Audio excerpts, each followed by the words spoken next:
नमस्कार सभी को। भारत की नदियों से संबंधित महत्वपूर्ण प्रश्न। तो पहला है, भारत की किस नदी को जैविक मरुस्थल अथवा बायोलॉजिकल डेजर्ट के नाम से भी जाना जाता है?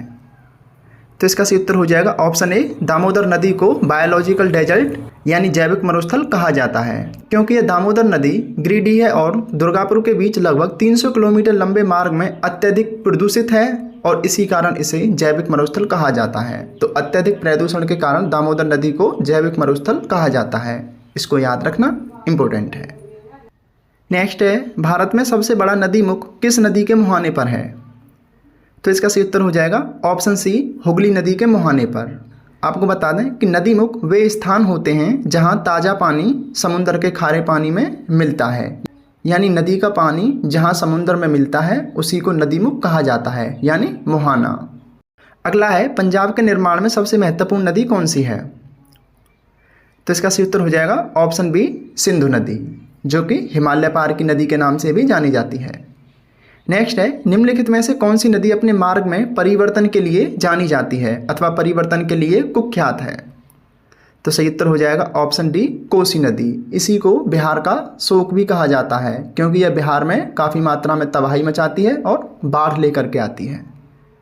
अगला है, निम्नलिखित में से किस नदी को उड़ीसा का शोक कहा जाता है? तो इसका सही उत्तर हो जाएगा ऑप्शन ए, महानदी को। और महानदी को छत्तीसगढ़ की गंगा और उड़ीसा का शोक कहा जाता है, क्योंकि उड़ीसा में ये काफ़ी मात्रा में तबाही लेके आती है और इसका उद्गम स्थल छत्तीसगढ़ में सिहावा नामक चोटी से है। नेक्स्ट है, निम्नलिखित में से कौन हिमालय पार की नदियां हैं? आंसर दीजिए।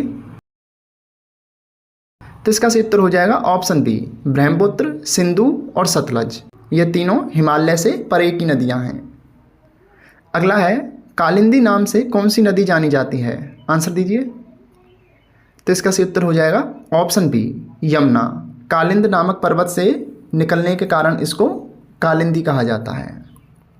अगला है, निम्नलिखित में से कौन सी नदी मध्य प्रदेश से निकलती है और खंबात की खाड़ी में जाकर गिरती है?